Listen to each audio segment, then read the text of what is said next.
नमस्कार भक्तों, श्री स्वामी समर्थ। जीवन में सुख और दुख आते जाते रहते हैं। कई बार हमारे जीवन में बड़ा संकट आने वाला होता है। भगवान जी या स्वामी जी अपने भक्तों को उस संकट से बचाने के लिए पहले ही कुछ इशारे दे देते हैं। अगर हम भगवान जी के इन संकेतों को समय पर पहचान लें तो आने वाले संकट को टाल सकते हैं या उसका प्रभाव कम कर सकते हैं।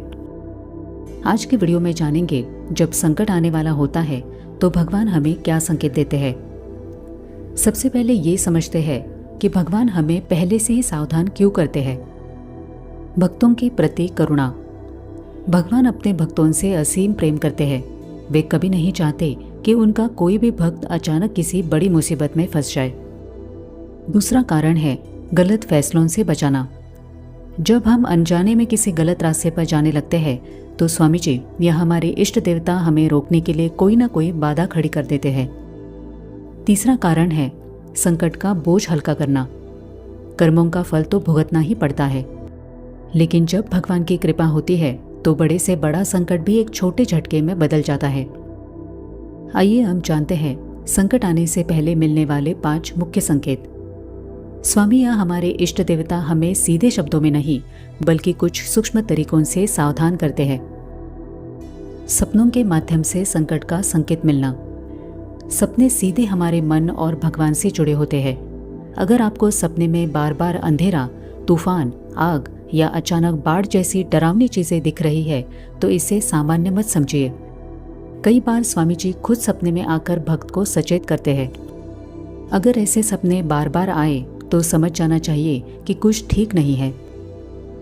दूसरा संकेत है कामों में अचानक रुकावटें आना। आप किसी जरूरी काम से बाहर जा रहे हैं और अचानक गाड़ी खराब हो जाए, यात्रा रद्द हो जाए या पैसों का इंतजाम ना हो पाए। काम बनते बनते बार बार बिगड़ना इस बात का संकेत होता है कि भगवान आपको उस रास्ते पर जाने से रोक रहे हैं। स्वामी जी संकेत दे रहे होते हैं कि वो रास्ता आपके लिए अभी सही नहीं है।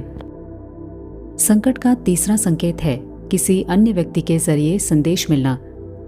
कभी कभी कोई दोस्त, रिश्तेदार या राह चलता अजनबी अचानक आपसे कोई ऐसी बात कह देता है जो आपके दिमाग में बैठ जाती है। उनकी कही हुई बात दरअसल स्वामी जी का या अपने इष्ट देवता का संदेश होता है। वो संदेश आपको किसी बड़े नुकसान से बचाने के लिए होता है। चौथा संकेत है मन की बेचैनी। बिना किसी वजह के अचानक दिल घबराने लगना, मन अशांत होना या अंदर से ये आवाज आना कि ये काम मत करो, ये आपके भीतर बैठे भगवान का ही इशारा होता है। जब भी आपको मन में ऐसी बेचैनी महसूस हो तो तुरंत संभल जाए। पांचवा संकेत है आसपास की घटनाओं से इशारा मिलना। सोशल मीडिया पर अचानक कोई ऐसा वीडियो या पोस्ट सामने आ जाती है जो आपकी स्थिति से जानी पहचानी हो। किसी किताब की लाइन या रास्ते का कोई बोर्ड अचानक आपका ध्यान खींच लेता है।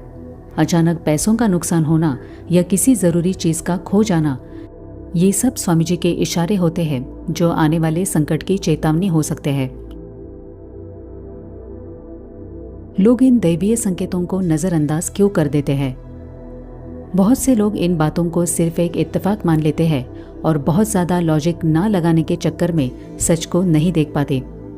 जब इंसान को किसी काम से बहुत ज्यादा पैसा या सुख मिलने वाला होता है तो वो भगवान के ना कहने वाले संकेत को भी अपनी जिद के कारण नजरअंदाज कर देता है। मन में भ्रम और विश्वास की कमी होने के कारण लोग सही समय पर सही फैसला नहीं ले पाते। इन सब कारणों की वजह से लोग दैवीय संकेतों को नजरअंदाज कर देते हैं। संकेतों को ना मानने का परिणाम क्या होता है? जब हम भगवान जी या स्वामी जी के दिए हुए इन इशारों को हल्के में लेते हैं तो संकट सीधे हमारे ऊपर आ गिरता है। गलत फैसलों की वजह से नुकसान बढ़ जाता है और भारी मानसिक तनाव झेलना पड़ता है। तब इंसान को पछतावा होता है कि काश मैंने उस समय सही फैसले पर ध्यान दिया होता। स्वामी जी कहते हैं कि इंसान के प्रारब्ध के कारण आने वाले संकटों को पूरी तरह से मिटाया नहीं जा सकता, लेकिन अपनी जागरूकता से हम उसका सामना आसानी से कर सकते हैं। इसीलिए सबसे पहला उपाय है कि जल्दबाजी में निर्णय ना ले। लाइफ का कोई भी बड़ा फैसला लेते समय हड़बड़ी ना करे। थोड़ा रुके और परिस्थितियों को समझे। सजग रहे। आपके आसपास जो छोटी मोटी अजीब घटनाएं घट रही है उन्हें बारीकी से देखें। भगवान के चरणों में स्वामी जी के चरणों में पूर्ण समर्पण रखें। हमेशा शांत मन से भगवान जी या स्वामी जी का स्मरण करें। जब आप खुद को उनके चरणों में सौंप देते हैं तो संकट का बल अपने आप आधा हो जाता है। भगवान अपने भक्तों को कभी अकेला या असहाय नहीं छोड़ते। जीवन में आने वाला संकट चाहे कितना भी बड़ा क्यों ना हो, भगवान जी का आशीर्वाद उससे भी बड़ा होता है। वे हर मुसीबत से पहले हमें सपने, रुकावटें या अंतरात्मा की आवाज़ के जरिए सचेत करते रहते हैं। ज़रूरत है तो बस थोड़ी सी सजगता और अटूट श्रद्धा की, ताकि हम उनके इन प्रेम भरे इशारों को पहचान सके। जीवन की हर रुकावट में स्वामी जी का कोई ना कोई संदेश होता है। जो सावधान रहता है उसका कभी कोई भारी नुकसान नहीं होता। भगवान के इन अनजाने संकेतों को समय रहते गहराई से पहचाने। भगवान का इशारा पहचान कर हर पल सावधान और सुरक्षित रहे। तो कैसा लगा आपको आज का ये वीडियो, कमेंट करके ज़रूर बताइए। चैनल को सब्सक्राइब करना ना भूलें। मैं मिलती हूँ आपको अगले वीडियो में। तब तक अपना ध्यान रखें और सदा नाम जप करते रहिए। श्री स्वामी समर्थ।